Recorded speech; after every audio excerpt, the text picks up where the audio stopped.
And in this game, players are going to be trying to build their robots. You're going to have your own personal player board that you're going to be filling with different robot blueprints throughout the game, trying to acquire the resources and move those through the different phases in order to build those robots.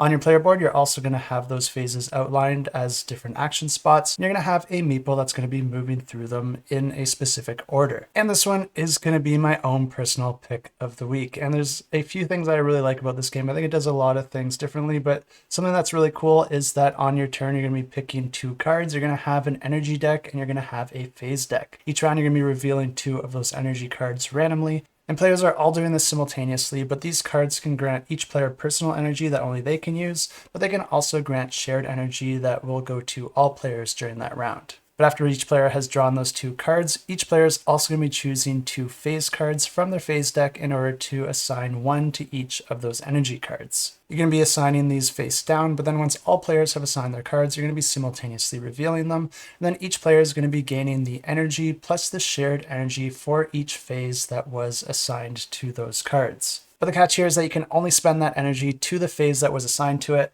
but you can also boost that energy amount by spending some of your battery resource. Players will then be simultaneously moving their meeple through the different phases on their own personal player board in the proper phase order, spending any energy that they have for those particular phases. Spending energy at the design phase will gain you robot cards, while the fabricate phase can gain you different parts in order to build those robots. The recycle phase will gain you more batteries, and then there is also the assemble phase where you can pay resources and energy in order to build robots that you have the required parts to build. And you can kind of see it in the bottom right corner of this image, but there's actually 3 different types of robots, and there's going to be a row for each of those types, which means that every time you build a robot of a specific type, it's going to be going into the appropriate row. The different types of robots can give you different bonuses specific to that type, but these rows also work as a way to limit the amount of robots that you can build of each type. Of course, building a robot will grant you victory points, but they can also come with special actions, acting as an additional action location that you can spend different resources or energy in order to activate. The final phase is the upgrade phase, where if you spend energy there, you'll be able to upgrade your robots or even the other action spaces. But upgrading those actions isn't the only way to get more out of those actions, because the more energy that you have available to spend for each of these phases will actually unlock more options for you to perform when you go to perform that phase. The game continues like this, with players choosing cards at the start of the round, issuing their energy to the different phases, and then performing those different actions in the proper phase order. And then players will be adding up their victory points from a few different sources. You'll be getting victory points for the robots that you built,